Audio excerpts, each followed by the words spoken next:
बिस्मिल्लाहिर्रहमानिर्रहीम। व्लॉगिंग करना एक पूरी नौकरी है जी। आज मुझे उन सारे व्लॉगर्स की कदर हो रही है जो रोज़ के हिसाब से वीडियो अपलोड करते हैं। जान लगती है, माइंड को बड़ा ऑर्गेनाइज रखना पड़ता है। सबसे पहले तो शुक्रिया आप लोगों के सवालों का। सवाल कम होते जा रहे हैं लेकिन अब इनकी क्वालिटी बेहतर होती जा रही है। आप में से कुछ लोगों ने पूछा कि अच्छी वाइब्रेशन कौन सी है और बुरी वाइब्रेशन कौन सी है। देखें, वाइब्रेशन तो वाइब्रेशन होती है। आप उसको कैरी कर पा रहे हो तो अच्छी है, अगर कैरी नहीं कर पा रहे हो तो बुरी है। अगर आप चाक्रा सिस्टम की तरफ जाएं, अब देखें, आप लोग माने या ना माने, जो चाक्रा सिस्टम है वो दुनिया में बहुत सारे लोगों को ऑलरेडी पता है। तो अगर आपको ये लैंग्वेज पता होगी, ये टर्म्स पता होंगे, तो दूसरों को समझना और उनके लिए कुछ अच्छा करना, उनको अल्लाह का थोड़ा बहुत फजल देना आपके लिए आसान हो जाएगा। तो सबसे पहले तो ये समझें कि वाइब्रेशंस जो हैं वो चेंज होती रहती हैं। एक ही वाइब्रेशन 24 घंटे नहीं रह सकती, कुदरती पॉसिबल नहीं है। टाइम चेंज हो रहा है, सूरज आ रहा है जा रहा है, चांद आ रहा है जा रहा है, हवा चेंज हो रही है, मौसम चेंज हो रहे हैं, यहाँ तक कि आपका मूड चेंज हो रहा है। तो एक वाइब्रेशन कांस्टेंट कैसे रह सकती है? हाँ, हर वाइब्रेशन का एक टाइम है। जैसे सुबह के वक्त में आपको एनर्जी ज़्यादा फील होगी, रात के वक्त में आपको कामनेस ज़्यादा फील होगी, दोपहर के वक्त में आपको एक तरह का ट्रांजिशन फील होगा। इसके अलग अलग मोड्स हैं जो अलग अलग चीज़ों पे डिपेंडेंट हैं। इनमें तीन जो मेन चीज़ें हैं, एक तो आपका माहौल कि आप किस इन्वायरमेंट में रह रहे हो, दूसरा वो लोग जिनसे आप इंटरैक्ट कर रहे हो, इसमें इंसान जानवर दोनों आ जाते हैं, लिविंग ब्रीदिंग चीज़ें जिसमें प्लांट्स भी आ जाते हैं काफ़ी हद तक, और तीसरा आप कौन सा थॉट लेके ज़िंदगी में चल रहे हो।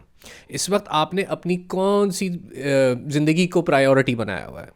आपकी दो तरह की ज़िंदगियाँ होती हैं। एक आपकी अंदरूनी ज़िंदगी है जो आपके अपने अंदर के जज्बात हैं, जिनके साथ आप यूजुअली अकेले में बैठ के डील करते हो या कोई बहुत ही करीबी दोस्त होता है उससे बात करते हो। और दूसरी आपकी ज़ाहिरी ज़िंदगी है जिसमें आपको घर रखना है, गाड़ी रखनी है, स्कूल जा रहे हो तो ग्रेड्स मेंटेन करने हैं, नौकरी जा रहे हो तो नौकरी में अपना स्टैंडर्ड मेंटेन करना है, एक KPI मेंटेन करना है। ठीक है, ये दो वर्ल्ड्स हैं। अब इन दोनों की वाइब्रेशन अलग अलग हो सकती है, मैं ये समझाने की कोशिश कर रहा हूँ। तो अगर आपकी बाहर की वाइब्रेशन और अंदर की वाइब्रेशन मैच हो रही है, मतलब फॉर एग्जांपल आप ज़रा इंट्रोवर्ट किस्म के इंसान हो, आपको लोगों से बात करने का इतना शौक नहीं है, और आप जो नौकरी कर रहे हो वो बैंकिंग की नौकरी है या अकाउंटिंग की नौकरी है, तो मुझे लगता है कि आपकी वाइब्रेशन मैच कर रही होगी। मतलब काम के दौरान भी ज़्यादा लोगों से डील नहीं करना, खुद ही हर चीज़ को हैंडल करना है, और पर्सनल लेवल पे भी 2 या 3 दोस्त रखे हुए हैं, उनसे वीकेंड पे ही मुलाकात होती है, वरना अपनी पर्सनल जो हॉबीज़ हैं उनके वही एक्सप्लोर करने में आप लगे रहते हो। हेल्दी हो गया, ठीक है, दोनों मैच हो रही है। अब इसके अंदर अगर आप स्पिरिचुअलिटी ले आओगे तो आधा घंटा 1 घंटा ज़िंदगी का सिर्फ बैठना है और कुछ नहीं करना है। मसला ये है, ज़्यादातर लोग मेडिटेशन, स्पिरिचुअलिटी, ये मुराकबा, इन चीज़ों को कोई एक मतलब एसोटेरिक साइंस समझ रहे होते हैं, जैसे कोई अनयूजुअल हरकत करनी है।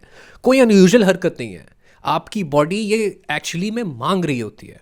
आपने दिन में आधा घंटा, ये बहुत ज़्यादा है मुझे पता है, स्टार्टिंग में 2 मिनट बैठे, 5 मिनट बैठे, लेकिन आधे घंटे तक सिर्फ बैठना है और देखो आपकी ब्रेथ कैसे चल रही है। और जब ब्रेथ चल रही है ना, तो यहाँ पे ख्याल आना शुरू हो जाते हैं। इन ख्यालों को पकड़ के नहीं बैठना, इनको फ्लो होने दो। ठीक है, ये जो फ्लो है ये एक फ्लो ऑफ फ्रीक्वेंसी बनाएगा। ये थॉट्स की फ्रीक्वेंसी होंगी, इस फ्रीक्वेंसी के बेस पे आपकी बॉडी जिस तरह मूव करेगी वो आपकी वाइब्रेशन होगी, और ये वाइब्रेशन इवेंचुअली एनर्जी को क्रिएट करेगी।